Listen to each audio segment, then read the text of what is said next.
Assalamualaikum.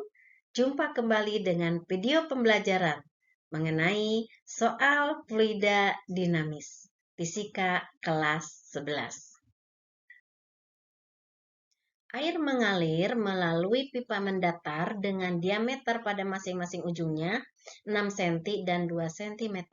Kita tulis diketahui ya, diameter yang besarnya adalah 6 cm, diameter kecilnya adalah 2 cm.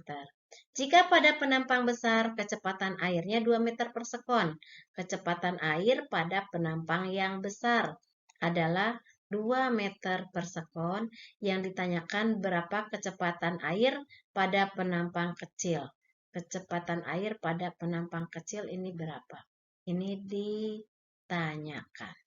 Nah, ini berkaitan dengan persamaan kontinuitas, di mana kalau ada D, berarti D besar kuadrat dikalikan dengan V besar sama dengan D yang kecil kuadrat dikalikan dengan V kecil.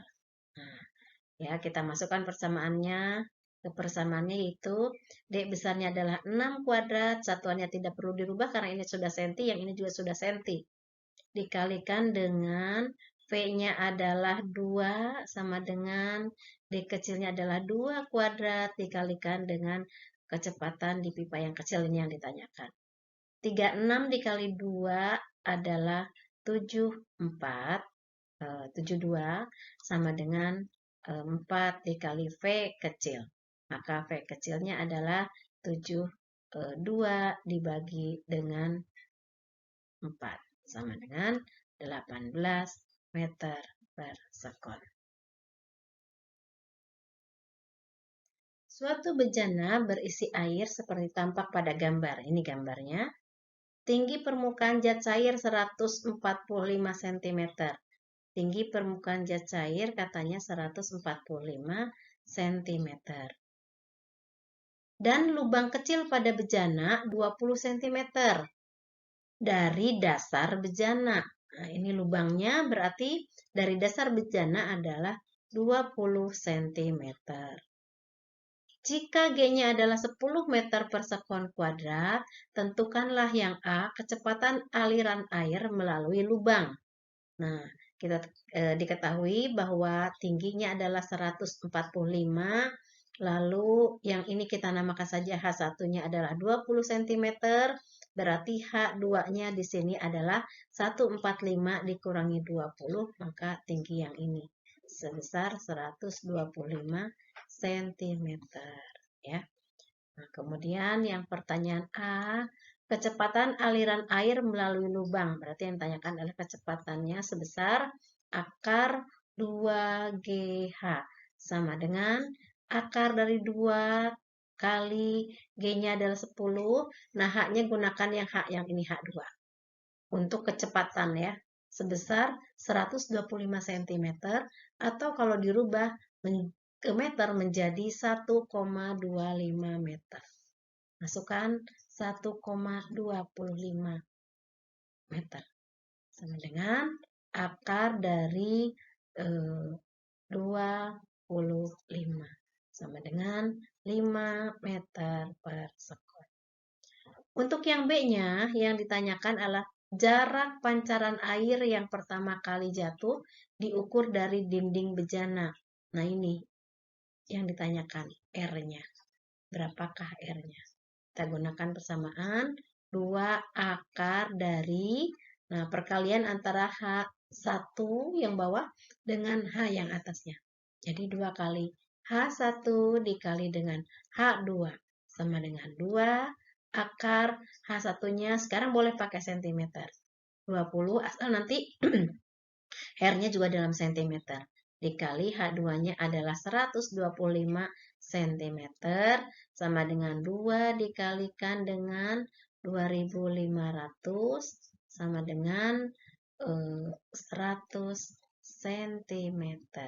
Inilah jaraknya ya, diukur dari bejana sebesar 100 cm dan kecepatan air yang mengalir ke sini sebesar 5 meter per sekon. Pada pesawat terbang, diketahui udara melewati bagian atas pesawat dengan kelajuan 200 meter per sekon. Ini diketahui kecepatannya atau kelajuannya, ya, yang bagian atas adalah 200 meter per sekon. Dan melewati bagian bawah dengan kelajuan, bagian bawah kelajuannya adalah 150 meter per sekon. Tentukan besar gaya angkat kedua sayap, berarti yang ditanyakan adalah F-nya. Jika setiap luasan sayap adalah luasan 50 meter persegi dan massa jenis udaranya Rho-nya adalah 1,2 kg per meter kubik. Ini yang ditanyakan adalah gaya angkat pesawatnya berapa. Persamaannya adalah setengah dikalikan dengan Rho dikali P bagian atas kuadrat P bagian bawah kuadrat dikalikan dengan A. Sama dengan setengah kali Rho-nya adalah 1,2. Kemudian 200 kuadrat dikurangi 150 kuadrat dikalikan dengan 50.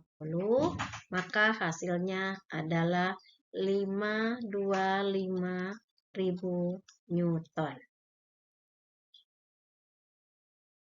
Ya, baik, kita lanjutkan ya. Air mengalir dalam suatu sistem pipa tertutup. Pada satu titik di dasar, laju aliran air adalah 3 meter per sekon.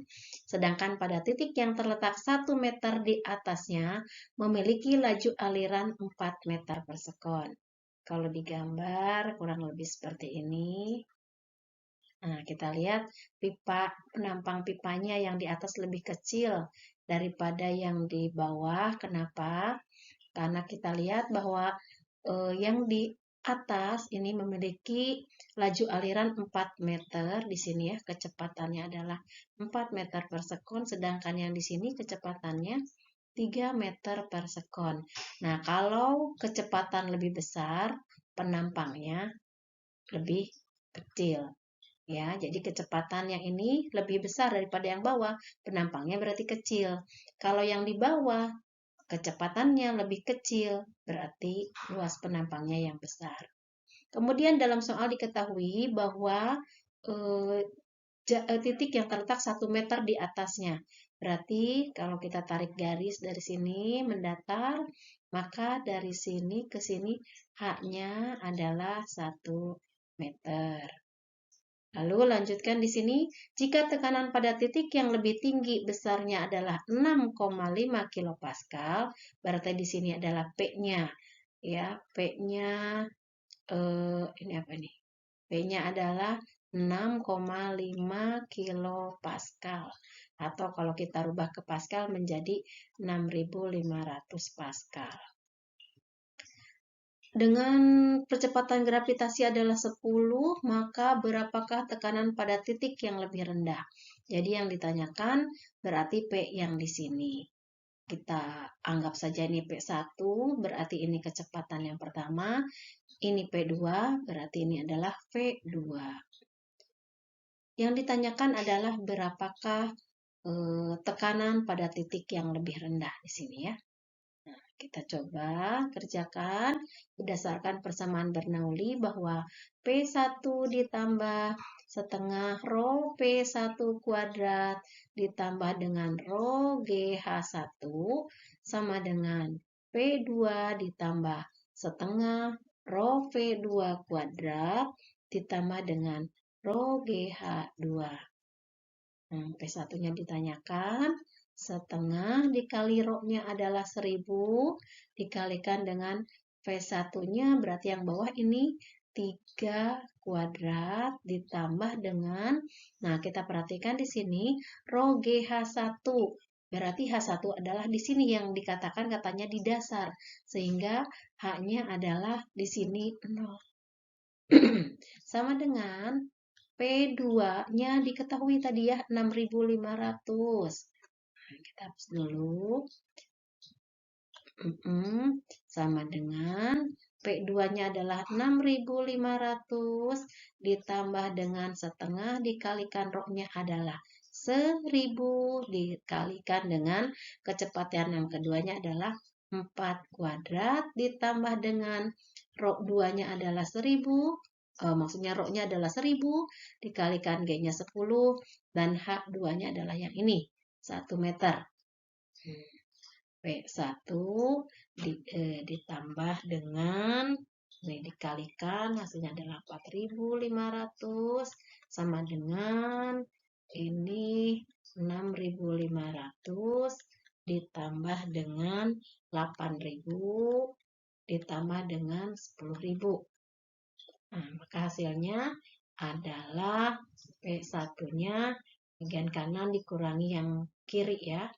Hasilnya adalah 20.000 Pascal, atau kalau mau dirubah ke kilopascal menjadi 20 kilopascal. Demikian soal-soal mengenai fluida dinamis, mudah-mudahan bermanfaat dan mudah-mudahan bisa lebih mudah dipahami. Terima kasih, sampai jumpa. Assalamualaikum.